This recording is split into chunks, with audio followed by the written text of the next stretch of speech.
I'm going to talk about my Airstream journey so far. It's been a very different life, full timing in an Airstream. Right now, I'm in an Airstream Classic 33 foot, and before I was in a 27 foot Airstream Globetrotter. And I'll go over what got me here, things I'm doing now, and things I'm looking forward to in the future. So, this all started when I was with a group of friends camping in South Florida. We're at a resort called Miami Everglades Resort. We decided to go tent camping that weekend just for fun. I've always loved camping, and the friends I was with, they were into it too. So we decided to go tent camping in this sort of in the middle of nowhere place, and had fun for the weekend. And I remember when we were walking around the place, I saw an Airstream, and I didn't know anything about RVs, didn't really care about them before, but I remember looking at this Airstream, and it was, I don't know, maybe one of the smaller ones. I thought that thing looks really cool. There was something about it that I thought was just really neat. I thought to myself, oh, that'd be really neat to have one of those one day. And then I didn't think about it. I didn't think about it for quite some time. So years go by, and then I'm living in the Hollywood, Florida area. For those of you who don't know where that is, that's sandwiched between Fort Lauderdale and Miami. It's basically that general area near the East Coast. And so I'm getting comfortable in my job, and I'm liking where I'm living. So I'm like looking for a property. I'm like, okay, I want to find a place to live. So I'm searching for local houses or condos to get into, and I just didn't really find anything that I liked. Everything that I found was either too expensive or too old. Just wasn't into it. And so near the end of my search, I was thinking about just giving up for a while and just taking a break from looking and just focus on other stuff. I just came across a YouTube video. But I saw this video, and it was a man and a woman and their dog, and they were living in this Airstream. And I was like, oh, I didn't know people did that. Do they have a bathroom? Do they have a shower? Like, how do they live in it? And they did. They had everything that would come in like a really small studio. I think that's the best comparison as far as amenities go. So I see these people in this very small space, full timing, or I guess they were living in it at the time. I thought that was so neat. And so I remember being camping years before, and I was like, oh yeah, that's the Airstream I saw. And I had no idea they were so nice on the inside. They were so well built. And I didn't know they had so many features and functions to them. So I thought, oh, that thing is so cool. So I thought to myself again, oh, I definitely want one of those one day. And maybe even now that I'm searching for a place to live, let me look into Airstream and see if they have like maybe a longer one that I could spend more time in or have more space. And so what was really appealing to me at the time was, because I was searching for a place to live, I was like, it's kind of neat thinking about, okay, these people were living in an Airstream, or spending a lot of time in it, and they could go wherever they wanted to. And that idea just kind of was amazing to me, that you could have a place that you really liked, that was really nice to be in, and you could live basically wherever you wanted to. So after I saw that video, I thought to myself, yeah, definitely want one day. Maybe I'll look into getting into an Airstream instead of a condo or a house. So anyway, years go by again. I stopped searching for a while. I put the Airstream out of my mind, but every now and then I would think about it. Like, oh, those things are so cool. I'd really like to live there. And circumstances happened in life. A couple years went by. So I finally decided on the Globetrotter. After seeing all these models, I was like, okay, I really like this. So I had to wait for this thing to be built. So I spent the summer in Ohio. I'm waiting for the construction to be completed. Finally, it's in the fall. And it's I think early September. They call me up like, okay, it's ready. It's been built. It's being delivered. And I actually had to find a tow vehicle. I was driving a truck at the time, but it wasn't a truck that was capable of pulling. I think the 27-foot Globetrotter, I think it was like 7,000 pounds or something around there. So anyway, I knew when the Airstream came, when it's time to pick it up, I had to change out my vehicle. So I ended up trading my truck at the time, which was a GMC Canyon, for a Ford F-150. And I happened to find one along the way from Ohio to Florida. Got a good deal, and then I continued south to Fort Myers, Florida, to pick up the Airstream. Finally stepped foot into it. I thought, this thing is so cool. It's not too small, it's not too big, this is perfect. I loved how everything was laid out. That's one of the reasons that I chose the Globetrotter, because I thought everything was at my fingertips. Everything I needed, nothing more. I'm a minimalist, so I like to just have what I need and nothing more than that, and just really appreciate what I have.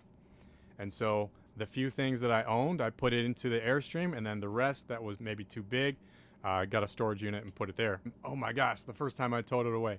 Okay, I had no experience towing before. The day that I pick up this Globetrotter, there was a storm rolling in, a huge storm. Lightning everywhere, thunder, and I had to take this off the lot, finished all the financing and all the formalities. I had to drive away in this storm because they were closing and we had to get out as soon as possible. So where my campsite was that I was heading to for the first day I'm going to go camping, was about maybe 20 minutes away. So I had to get it, basically a crash course in how to tow the Airstream and get it to this campsite.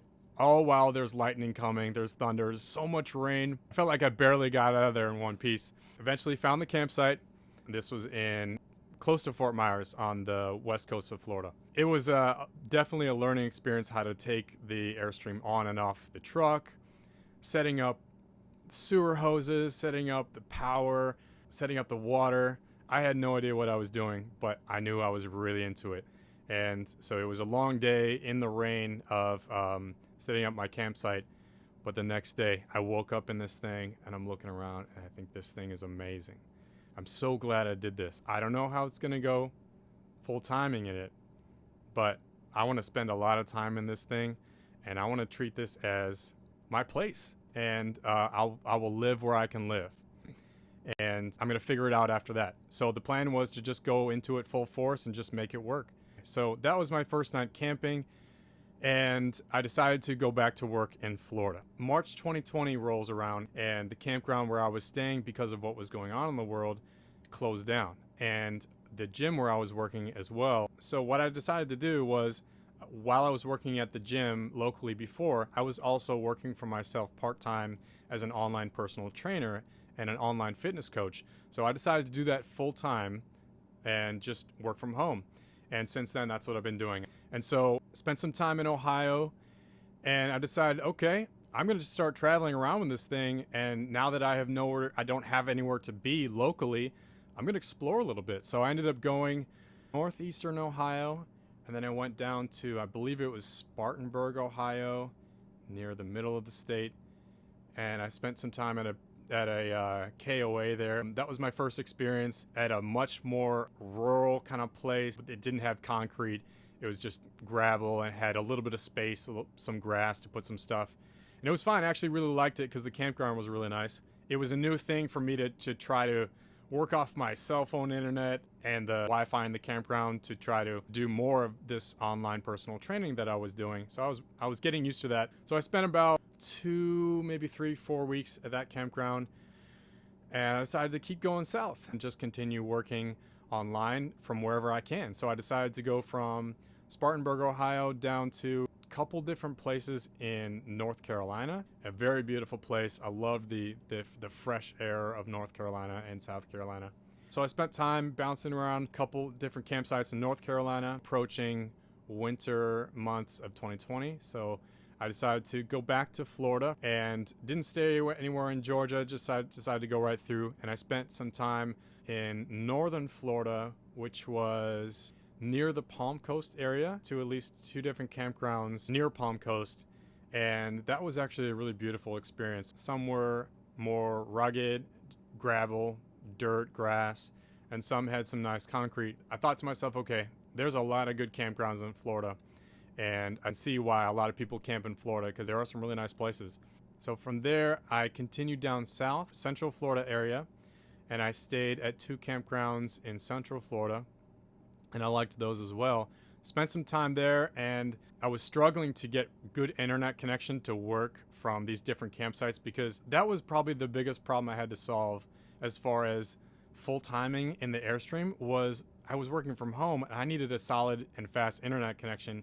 But you don't know what the internet connection is going to be like until you get to that campsite. The campsites were nice. They were bigger. I had concrete. So I'm like, okay, let me settle down for a while so I can focus more on work.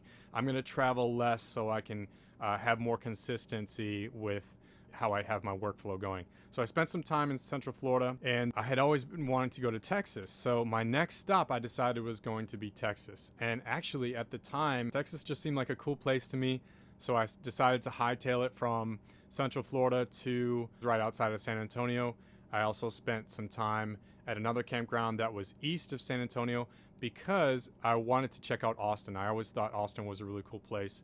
I had visited there before with my sister, and I was like, you know, it'd be cool to have a home one day too. So just casually looking around, getting to know the city and the place around it. There was a lot of wildlife there, and it was right near a lake. It was really cool. I think it was by a place called Lake Medina where I was staying. The other campground I was at was also very beautiful in its own way. Animals everywhere, deer, rabbits. The nature was different, really liked that. And then it was getting cold, so came back to Florida, and that's when I decided, okay, I've seen these different states. I've taken the Airstream to different places. I really like the Airstream experience. I love traveling with it. I love being in it, whether it's staying put or traveling. But I need a more permanent place with cameras and computers so I could do video conferencing with my clients.